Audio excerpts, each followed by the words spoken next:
Ladies and gentlemen, boys and girls, children of all ages, welcome back to our channel today, and what a day it has been. West Ham beating Chelsea 1-0 at home against all of the odds. Wow, wow, wow, and what a performance. We are joined today with Matt. Matt, how you doing? You've been to the game, fortunately for yourself.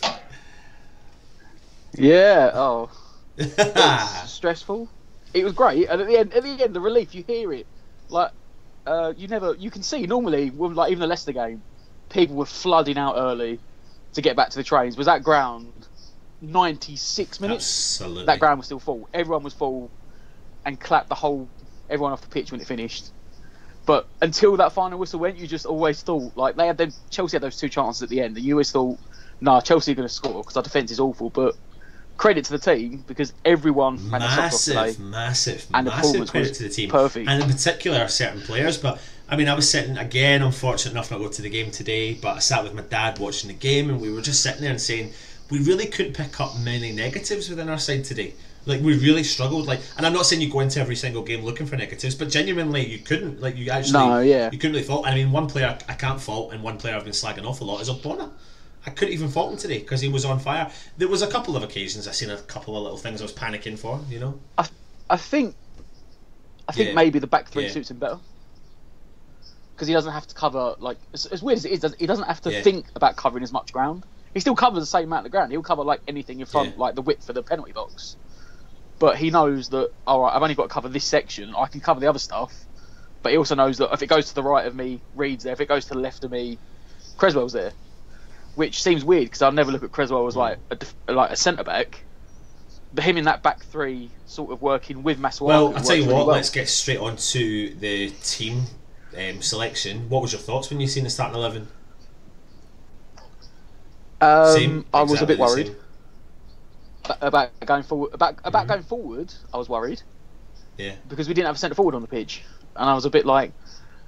It's weird, because when I saw it, I thought, is that a 4-2-3-1? Is that a 3-4-3? Sky Sports said it was a 3-5-2, which it did look like in the end, at least in the first half, with Antonio. Arnautovic definitely played up top. I mean, there was one thing I wanted to say there when you were talking about that. In the first 5 minutes, when Courtois was taking a kick in, I don't know if you've seen it, but the three of our players two were on the edge of the box, and one was at the top of the edge of the box. So in actual fact, forcing him to play it long, absolutely. And see, to be honest, we did that the whole first half. Chelsea panicked on the ball all the way through the first half because we were constantly putting the pressure on.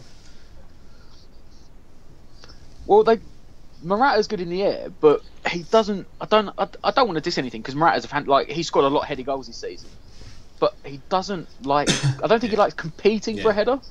If you know what I mean, like, he likes it. If he's got like 3 yards of space, he'll put that header in the back of the net. But, like, in my opinion, my old man was saying as well, today was a game they were dying out for Diego Costa. Obviously, they sold to Atletico Madrid. He would have like torn us apart today, because they spent all game just flinging crosses into the box, and we were like, well, as long as Morata's marked, they weren't going to score a header. See, to be honest, I think our tactics from start to even into the second half, but if you talk about the first half in general, our tactics were spot on in terms of closing the team down. Something we've been talking about for months and months and months is pressure and putting them on the back foot, because usually we're on the back foot. Well, they got the balance right, because it was like, if it was near their if it was in their half, they were sort of near the goalie, like you said, the goal kicks, they were pressing up, and sort of as they got towards the halfway line, they adopted that approach they did at Man City, where it was like, keep the shape. If we press, it's like the whole back line pushes up like 4 or 5 yards, rather than one person going and one staying, because that is when we've done that before, like we did at Liverpool, and you do that and they just walk through you like this. The Gegenpress was Moyes' tactic. It seems to be like either the whole midfield 5 moves forward 3 yards and pushes the line up, or no one goes and let it pass through, because it seems now, which is strange if you look back over the last 4 years in the Premier League, whatever. Now it seems teams can't pass through you unless you press at them. Like, if you remember, I can't remember. You look back, players like my old man was saying today that they would die out for someone like Juan Mata. From obviously they sold to Man United because they weren't passing. They couldn't pass through. They wanted us. They wanted us to go out and make the gap for like Hazard to run into, and again, to crack space. that falls on a lot to do with the fact that Obiang closed in a lot of play. And I tell you what, a player that again we've all been calling for to be dropped, and now he's come back into the team and performed top notch, was Mark Noble. I give it to him today. He was. I think there might have been one time when I looked at him and he made like a poor pass. But I mean, that's nitpicking. To nitpick, that would be a nitpick. That is nitpicking. I've said I don't think you can play him every game. I don't know if he'll play again at Arsenal because it's 4 days away. 4-day turnaround or whatever. But to credit to him, he was everywhere today. He done everything he needed to do. He done right, and I think he I don't know if maybe Moyes has maybe spoken to him as well and said, you don't need to play the attacking football. Like, your job is recycle the ball. That's all he did really. There were some points in the game, especially I noticed later in the game, like late in the second half or whatever, that he was the guy pressing. He really was sort of he really and not was moving pressing. About. Do you think that's do you think that's something to do with the fact that Kouyaté wasn't playing and it kind of gave Noble and Obiang that opportunity to play together? Well, if you're talking about the first 11, I don't see how at the moment, if you go in game to game, Kouyaté gets back in, because Kouyaté won't normally sit. He will like go chasing the ball a lot, which we've been saying for the last month that we can't go chasing the ball because we leave gaps. And Noble, he knew when to chase the ball and he knew when to just sit. Whereas Kouyaté doesn't do it. Like, I mean, I was pulling my hair out because in the first half because Zabaleta was fucking pressing down Courtois, and I'm like, why is he all the way up there? But they didn't exploit it. But Noble, to his credit, I mean, I've been saying all season that he doesn't deserve to be in the team. So when he was in the team today, I was like, oh, I might have played Fernandes for the legs. But credit to him, he looks like having a couple of weeks off. He looks like his batteries are recharged. Yeah, because he was running. He ran the whole 90 minutes, which I don't think I've seen Noble since in about since a year. the Tottenham game last year. Like even in injury time, he was the guy sprinting like to get up alongside Sacco to push the centre backs down. I definitely credit to him. I think that's hopefully something that. I mean, we know Kouaté's injured, but we just got to hope that these players are, in theory, are rewarded. I mean, I've been calling for Noble to be dropped for a long time and come on the last 20 minutes, but I just had a suspicion that he was going to start today, and he's backed up everything that he proves that he is as a footballer, and hopefully, if he can continue like what you said, Matt, maybe he's not going to start against Arsenal, but if he does, he comes in, and that. I think the issue for me is if he play him alongside Kouyaté and Obiang. I just don't see that formation working. Yeah, no. See, I think it worked like more because they had Lanzini in there in the fight, because it was then you don't need to worry about it. You can either get the ball, play it to a winger, or play it to Lanzini, or the way that we played today. It was like if worst comes to worst, which we did a lot of the game. Yeah, just play it over the top. You got Arnautovic and Antonio up front. Yeah. They're going to run all game. Play it over the top. Play over the top, and one of them will get down to close down, and one of them will run after from him. Minute. Yeah, well, I mean, on that, I think from minute 1, there's a player we haven't talked about yet, and that's Arnautovic. From the get go, that guy, I mean, he has had a rocket shoved right up his backside. He is a different player. I mean, I think I said it in the chat, but I noticed it after the Leicester game. Like, each manager that comes in has their guys, like they're the guy that they get around, they talk to in the area the whole time. It's, oh, you're my man, you're going to lead this team. And obviously under Big Sam it was Kevin Nolan. Under Bilic it was Payet, and then it was Lanzini. Whereas since Moyes has come in, it's like Moyes has taken Arnautovic and said, you're my guy, you're going to lead this team. Because if you compare the first 10 games under Bilic and the 5 games under Moyes, it's literally 2 different players. Like, it's not the same. It doesn't look like it's not the same player. Yeah, effort. Like the effort, energetic. Chasing the ball down, tracking back. What game was it? Was it the? Well, we just didn't track back, didn't do nothing. When I think Gary Neville absolutely threw him under the bus. So he was an absolute joke. It was pathetic. He wasn't running, doing anything. And you look at like today, he ran his socks off for like 60 minutes. Absolutely. And he was one of the creative players. Like, he was harrying, tracking down, getting forward. He was up and down the pitch. Opportunities as well. And then I suppose it brings us perfectly to our goal. I mean, for me personally, what a goal that was! What a team build-up play. I didn't realise at the start, like when it happened, how well it was until like at half time they showed it on the screen, and I was like, wait a minute, that was actually on the floor, intricate football. Like it was on the floor. It wasn't just lumped into the box and then it's rebounded back to him. That was a 1-2. It was on the floor. I think it was into Antonio. I think it started Anautovic. Is that 1-2 with Lanzini Zabaleta and scored or something. To Antonio to Lanzini. 1-2 with Arnautovic. He took on the player and put it in the bottom left-hand corner. I mean, that's the quality that. I mean, we've said this. Yeah, he's there. So he's actually there. Now. I don't want to sound like I'm contradicting because I've recently kind of said that I believe that Arnautovic is a luxurious player, and I still think he is a luxurious player. But if like what you said, Matt, if we're going to get a manager that's going to kind of come in and take him under his belt and get him working for the team, then I mean Arnautovic, that's going to take a lot to knock him down off that top of that peg, because he is flying high and he's feeling the confidence. And do you know what? You could see it in his celebration. He ran into that crowd and he celebrated with that crowd because it was. Well, it was. I think for him as well, it was like. Yeah. It was a sigh of relief. Yeah, it was like everything was pulled off his shoulders because I think people, as it was getting to the end of Bilic's reign, people were saying, "What have we spent £25 million on?" Whereas you're now in the last like sort of 3 games, you're now getting to the point where you can see there is a player there. I don't know what David Moyes is doing, but he's doing something right because he's getting like the full out of Arnautovic. I mean, another player we need to talk about, King Arthur Masuaku. I mean, people have been calling for him to. I mean, I think West Ham seem to be quite split down the middle. The fans, some people are for him, some people are against him. Now, Matt, we'll go all the way back to 2 years ago or last year when we played West Brom away. You were at the game. Masuaku made a couple of mistakes. Yeah, it was from last year.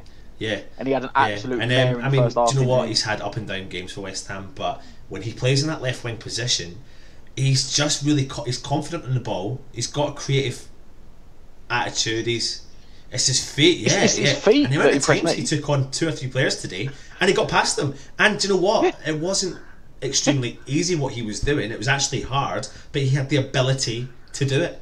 And he attacked, and he attacked, and he attacked. And do you know what else I liked about him was he didn't just always go for the first time cross. He was actually looking up to see was there anyone in the box, because previously before we used to have players like Matt Jarvis who used to fire balls into the box and no one was in there. But at least Masuaku had the time and the effort and the savvy to realise that I'm not going to cross that ball in if no one's in there. I'll do a kind of trick and see what happens and bring other players into play. But to be fair, today players were jumping in that box for opportunities. I mean, I said maybe the 3-5-2 maybe suits Obiang.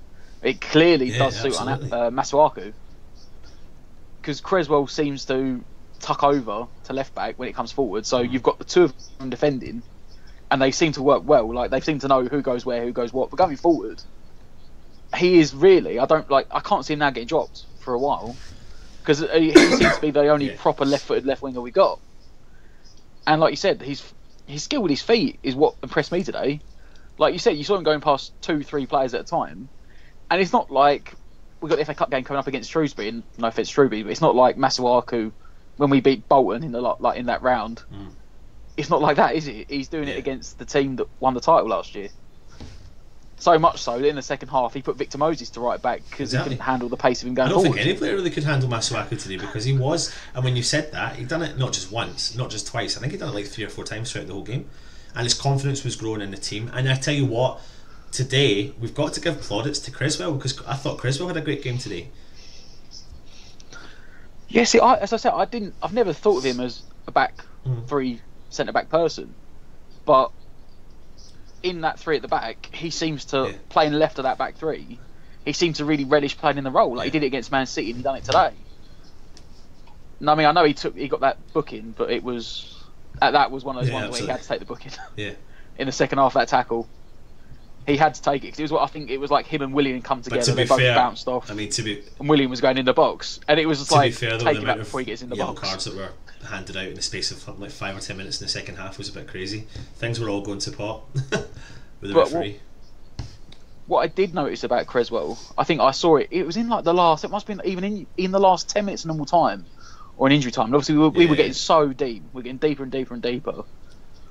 I think Morata just had a chance, and it was Creswell that was bollocking the back five to get further up the pitch, saying we're too deep. And I was like, that's not something I would really associate with Creswell. I wouldn't think of him as a leader at the back, someone shouting at everyone else. I normally see him as he's a left back. He just sort of does his job and gets up and down, and he takes commands from whoever's at centre back.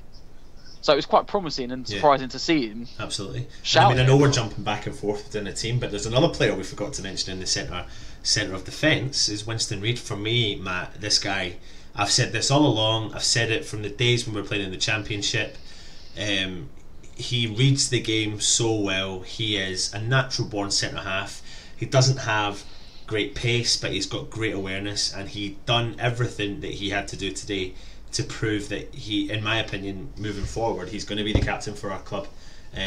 He absolutely screams, he shouts, he talks, he guides, he trains, he supports, and he done it again today for Ogbonna. I watched it. I purposely sat and kind of watched them to play a lot today, and I thought, Ogbonna, fair play to you, did do well, but again, that you got to take a lot of plaudits to Winston Reid for constantly looking out for, like, listen, you, because I don't know if you noticed a couple of times he even said, right, you step out and I'll cover, and then sometimes Winston Reid stepped out, and for the first time ever Ogbonna decided to slip in and cover, which is the issue we've had previously.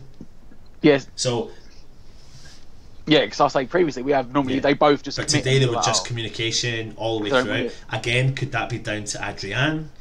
Could that be down to the communication at the back, full stop? When you've got Winston Reid and Adrian talking together, do they have a better system with each other than what Joe Hart has? I think Joe Hart's getting a really hard time. Don't know if he deserves it, because the defence in front of him haven't been that great. He hasn't helped himself recently, so. I mean, on Reid, I think he's been the best centre back we've had for about 6 years. I think he's just been he's been like, you talk about, obviously maybe this year Noble sort of drifted out of the team a bit, but like if you talk about constants since like Avram Grant, the constant has been Reid and Noble. And as the years have gone on, he's still, I don't know how old he is now. I think he's maybe like 28, 29 Winston Reid. But he's still improving. Like, keep him fit, and we've got he's by far the best centre back in that team. Like, I felt sorry for Rice getting dropped. I did as well. I thought maybe they might have dropped Ogbonna, or maybe it's still something Creswell. I want to see moving forward, and we can talk about this coming up in the Arsenal preview, but it's still something I want to see with Declan Rice and Reid. I want to see what they can do together as a partnership. I'd be intrigued to know. But if we jump forward up again to the forward line and we look at Mikel Antonio, I mean, that guy just works his socks off. Something that my dad said, like, we've got an absolute unbelievable signing when we signed that guy. Nobody would ever have thought what he can do, what he does for that team. It's funny because he's just he's a pure athlete. Like, I don't mean that in a horrible way, because he's not a Hazard. He's not going to go out and do like 5-6 step overs and beat a man. But if there's 30 yards of space behind you, he will knock it past you and he will win the ball. Like, it's deceiving because he doesn't look like he's got that sort of 10-yard quickness. But if he is rarely, he will scrap someone and not win the ball. Like, he's running. He'll run all game. Like we saw today, he ran himself physically ran himself into the ground. Like, I mean, on that, Matt, 60-70 minutes in, I think we were saying it. You've seen it. We've seen it. The guy had done everything for the team he possibly could. He was causing problems for their defence, causing problems for Chelsea, full stop. And then he ran himself so much into the ground that he was absolutely done in. So when the substitution came and they brought Arnautovic off, I was a bit confused by that because he looked like he had more energy. And then we seen Antonio drop into the wing, playing right alongside David Moyes' touchline.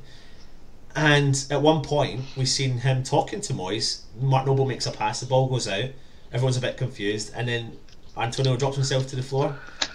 I mean, what are your thoughts? I mean, surely Moyes has got to bring him off 10 minutes earlier. I mean, I don't know if Moyes was just. I mean, obviously we know what Antonio's like going forward. Like we said, if you put that boy over the top, he will run all day. So maybe Moyes was thinking, oh, he's my guy for the counter attack. But even from where I was sitting in the Bobby Moore upper, I could see, like, come the 60th minute, he was absolutely shattered.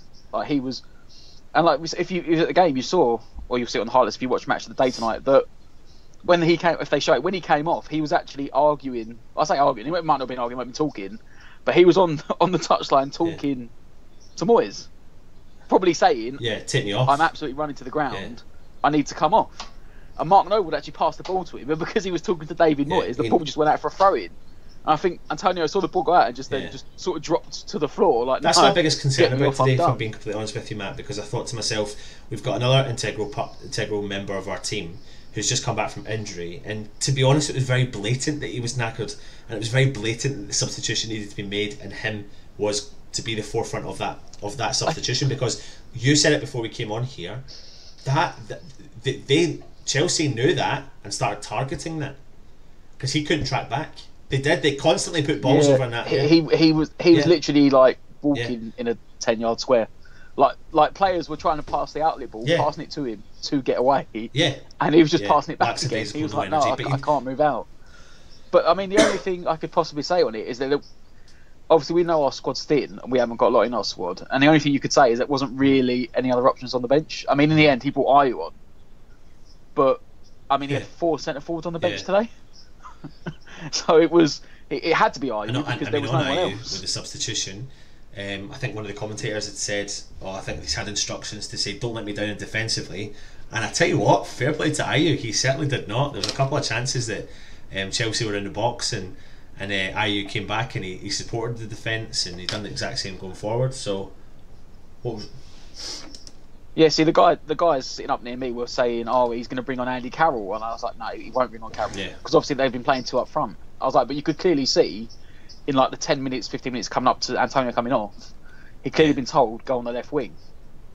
And I was like, if he's bringing the left winger on, the only option he had was Ayew. I mean, Ayew plays on the wing and he'll run, he is a guy, again, like Antonio, that will just run himself into the ground when he comes on. He may not be the most skillful player, he may not be the best in that position, but he will stick to the position, he'll run, and that's what he did. He ran himself into the ground for 20 minutes, making sure I'll get up and down the pitch, I'll cover, and that's all you could have done. I mean, there was no one else really you could have put on to play in that position. So, I mean, if we're kind of doing a overview of today's game, couple of chances Chelsea had, Adrian saved, one chance coming in, I can't pronounce it, Costa, what was his name? Zappa Costa hit the shot and it went to the lower left hand side and Adrian tipped the ball out, and I think a lot of people thought that was maybe going wide. I don't think it was so much going wide, it looked like it was curling in and it was a great save. Followed, I think it was one from, was it Kante had one and he saved it, and I think that was the one, and I thought from where we were, like I'm sort of behind the goal to left, that was like I could see that shot, and even where I was sitting I was like, you couldn't really, it was like it might have hit the post, and the problem is if it hits the post, you have that ball could go anywhere when it hits the post. The keeper's better off just saving it and pushing it out for the corner, because at least then, I mean, again, then I think it might have been Zappa Costa nearly scored from the corner because they played that really clever short corner. Took a shot from wide where I think Adrian got the save as well. So, and then they had a flag up for offside. But I mean, that was the only chance they had in the first half. It was that couple of penalties. That was it. Apart from that, and I mean, it was strange because Chelsea played like West Ham style. They were just getting down the wings.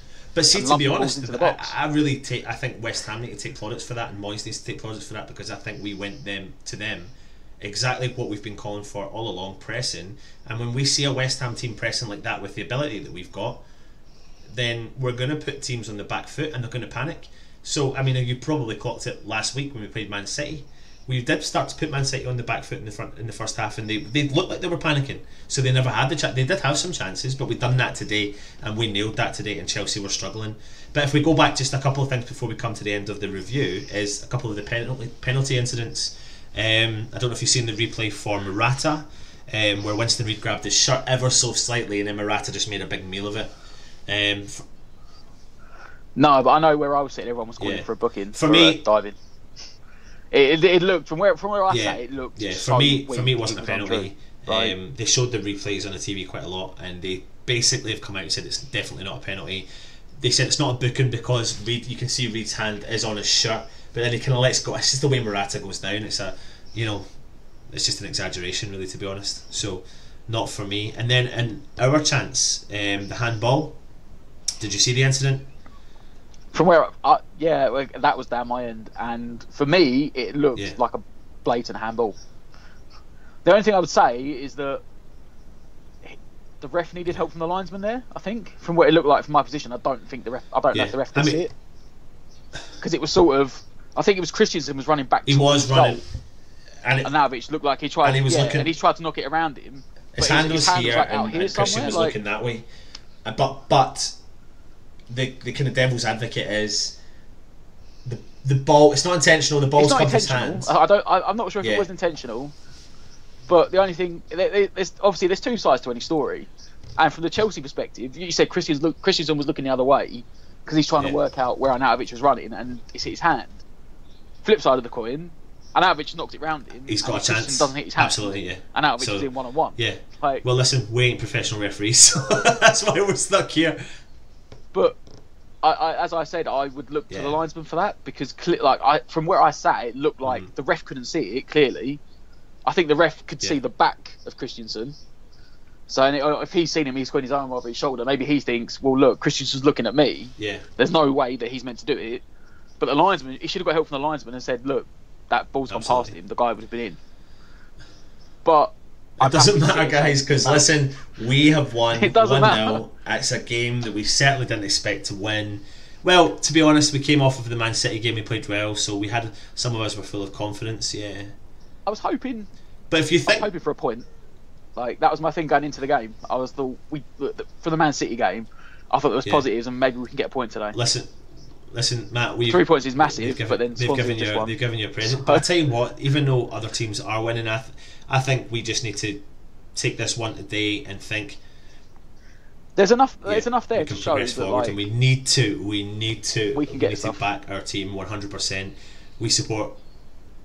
Because we got I think we go Arsenal at home next, and then I think we go to Stoke, and then Newcastle. Fixture congestion. So there's winnable games after the Arsenal game. Yeah. There's winnable games coming up, and even if we don't get anything against Arsenal, it's more the. Again, I look at the Arsenal game, but we looked at the game today and the City game, of the momentum we're carrying, the way we're playing. Bring that forward into the games to come, and there's positives there. Like there wasn't a couple of weeks back. There wasn't with a great victory under our belts. Let's just hope West Ham haven't teased us. Let's just hope we haven't been teased once again, and let's hope we can. If we can play with the exact same enthusiasm, that's all we ever ask for as fans. That is all we want as fans. Because I tell you what, you never left that stadium disappointed. You were shitting yourself quite a bit at the end of the season, and as we all were. Oh, yeah. But I tell you what, though, Matt. We can't really fault a lot of those players' decisions because they gave 100% and they did. Oh, no. And we've seen that, and that's why you can start to feel the atmosphere build up and the fans are getting behind the team. But that's why there's been all the negativity before, because you look at the players and you think, like, why are you not running? Why are you not chasing the ball? And I don't know, maybe it is to do with the fact they said that Bilic's trading was that bad. Because obviously Moyes has been here a month now, and you can see the difference in the running. Like every game, they're running more. Like this is the first. Don't know how long. Like how many goals? I'm sure last week before Man City scored, they said we conceded 11 goals in the last 10 minutes. So Man City won last week. Now makes it 12. But you can see, like you said, Mark Noble was still running in the 90th minute. And no, you don't. You'd never see that like on the pitch because the players weren't. As much as there was no confidence, so there wasn't the energy, there was no fitness. Absolutely. Like the players were shattered after 45 minutes. So I think that goes to David Moyes, really. That he got them. He hasn't got. The thing is, his job's not hard. The job he's got isn't hard, because like we saw that the goal today, the quality in the players. That's our first, Matt. That's our first victory it's in the league since enthusiasm. September. So we've got another fixture congestion coming up. Let's fingers crossed hope that we have that same West Ham turn up again. We'll back you 100%.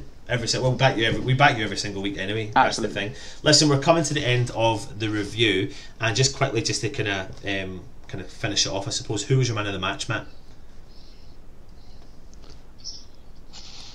It's hard because it's either Arnautovic or Masuaku. Yeah, it's really tough. Couldn't pull them apart. Yeah. Like for me, it was either one of them. I know the game they gave it to Masuaku, and on Sky they gave it to Arnautovic. So it just proves the fact that you couldn't pull apart between the two of them. Into that mix though, and that's Winston Reid. Between the three of them, I literally can't pull them apart. I really can't. Like what you said, it's really, really tough, and it's not very often we get this opportunity at West Ham. It's either Yeah, even when we win, that's credit to the team. It's either the crossbar or the post gets a chance to get it in. But today we've actually deserved everything we have got, and fair play. So please leave comments below. We're going to start interacting with the comments below as well moving forward in some of our next shows. So please keep doing that. Please keep subscribing to our channel. And yeah, we are West Ham. Come on, you Irons.